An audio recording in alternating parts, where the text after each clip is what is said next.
BTV ఇది మీ TV. వచ్చి మళ్ళీ వెళ్ళిపోతారు. అలాంటి వాళ్ళల్లో వీళ్ళు కూడా ఒకరని నేను అనుకుంటున్నా.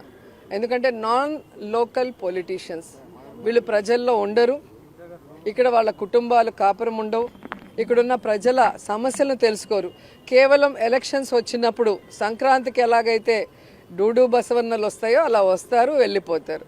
కాబట్టి ప్రజలకు తెలుసు మొదటి నుంచి ప్రజల్లో ఉంటుంది ఎవరు, ప్రజల సమస్యల కోసం పోరాడింది ఎవరు, అధికారంలోకి వచ్చాక ఆ సమస్యల్ని దూరం చేసి వారికి ఇచ్చిన ప్రతి వాగ్దానాన్ని నెరవేరుస్తూ రాష్ట్రాన్ని అభివృద్ధి చేస్తూ ప్రజలకు కూడా సంతోషాలను అందించింది వైఎస్ఆర్ గారు, జగన్ గారు మాత్రమే. కాబట్టి ఈరోజు ఎవరో వచ్చి ఏదో చెప్తే జనాలు నమ్మటానికి పిచ్చోళ్ళు కాదు. ఇప్పుడు సోషల్ మీడియా చాలా అవేర్నెస్ క్రియేట్ చేస్తుంది.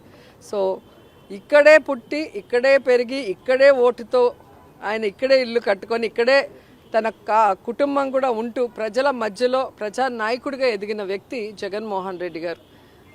ఈరోజు ఒక పార్టీ పెట్టి తన తండ్రిని అభిమానించే వాళ్ళకి తన తండ్రి లేరు అని, ఇక మాకు లైఫే లేదనుకొని ఏడుస్తూ ఉన్న ఈ రాష్ట్ర ప్రజలకి రాజన్న బిడ్డ నేనున్నాను, రాజన్న రాజ్యాన్ని తీసుకొస్తానని పావురాల గుట్టలో ప్రమాణం చేసి ఆ తర్వాత ఎన్ని కష్టాలు, ఎన్ని అవమానాలు, ఎన్ని తప్పుడు కేసులు పెట్టి ఆయన్ని జైల్లో పెట్టినా కూడా ఏ రోజు ఎవరికి తల ఒగ్గలేదు, ఎక్కడా కాంప్రమైజ్ అవ్వలేదు, ఎక్కడా ఏ పార్టీతో పొత్తు పెట్టుకోలేదు, ఏ పార్టీలో విలీనం చేయలేదు.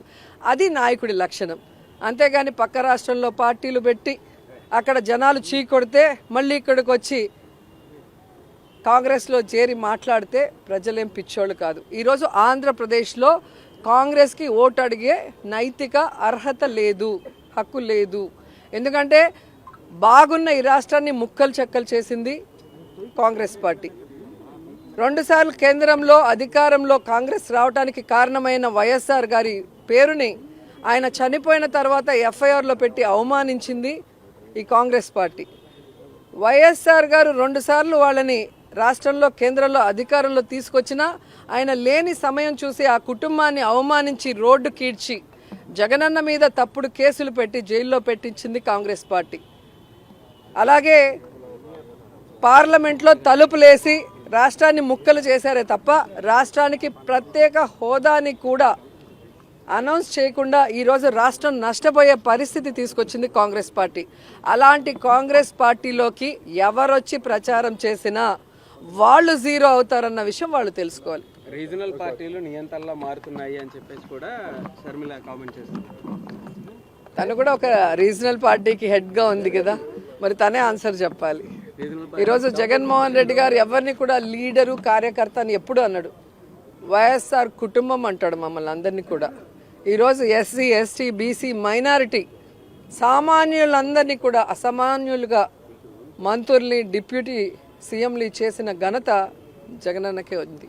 నియంతృత్వ పోకడలు ఉంటే ఇవన్నీ ఎలా జరుగుతాయి? గతంలో మీరు అందరూ రాజకీయాలను చూశారు. గతంలో మినిస్టర్లు ఎవరు, వాళ్ళ పరిపాలన విధానం ఎలా ఉంది, ఈరోజు ఎలా ఉందో మీరు చూడండి.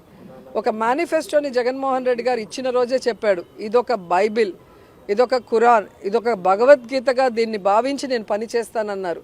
అదేవిధంగా పనిచేశారు. ఈరోజు ప్రతి కుటుంబంలో ఎంతమంది ఉంటే అంతమంది ఎస్సీ, ఎస్టీ, బీసీ, మైనారిటీ, ముఖ్యంగా మహిళలకి ఈరోజు సంక్షేమాన్ని, అభివృద్ధిని అందించారు. కాబట్టి అంబేద్కర్ గారి నిజమైన వారసుడుగా సోషల్ జస్టిస్ అనేది చేశారు. కాబట్టి ఈరోజు గర్వంగా అంబేద్కర్ గారి మహాశిల్పాన్ని ఆయన ఆవిష్కరించారు.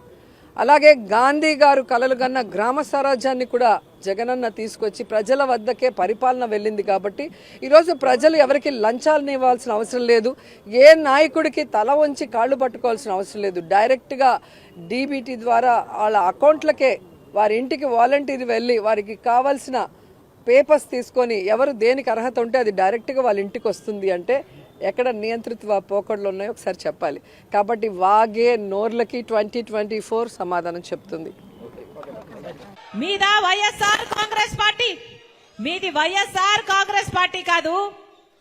వై అంటే వైవి సుబ్బారెడ్డి గారు, ఎస్ అంటే సాయిరెడ్డి గారు, ఆర్ అంటే రామకృష్ణ, సజ్జల రామకృష్ణ గారు. ఇలా తయారయ్యింది ఈరోజు వైఎస్ఆర్ కాంగ్రెస్ పార్టీ. దీంట్లో వైఎస్ఆర్ గారు లేరు, ఇది జగన్ రెడ్డి పార్టీ, ఇది నియంత పార్టీ, ఇది ప్రజలను పట్టించుకోని పార్టీ,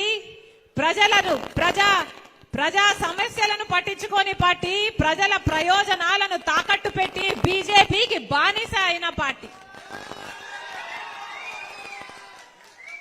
రాజశేఖర్ రెడ్డి గారి ఒక్క ఆశయమైనా నిలబెట్టారా? ఒక్క ఆశయమైనా నిలబెట్టారా? వెలుగొండ ప్రాజెక్టు రాజశేఖర్ రెడ్డి గారు ఎంతో కోరుకున్న ప్రాజెక్టు, ఎంతో 4,50,000 ఎకరాలకు నీళ్లిచ్చే ప్రాజెక్టు. ఒక్క ఈ జిల్లాకే కాదు, పక్కన కర్నూలు కడపకు కూడా నీళ్లిచ్చే ప్రాజెక్టు, 45 టీఎంసీల సామర్థ్యం ఉన్న ప్రాజెక్టు.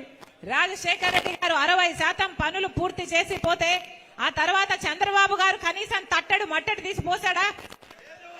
5 సంవత్సరాలు చంద్రబాబు గారు ముఖ్యమంత్రిగా ఉంటే వెలుగొండ ప్రాజెక్టు ఒక్క అడుగు కూడా ముందుకు వేయలేదు. ఆ తర్వాత జగనన్న గారు ముఖ్యమంత్రి అయ్యారు.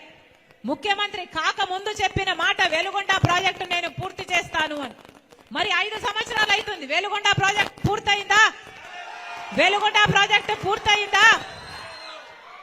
పూర్తి కాలేదు. ఇక్కడ నిమ్స్ ఇండస్ట్రియల్ కారిడార్ ఏర్పాటు చేయాలనుకున్నాడు రాజశేఖర రెడ్డి గారి తర్వాత ప్రభుత్వం 2012లో, అప్పుడున్న కాంగ్రెస్ ప్రభుత్వం.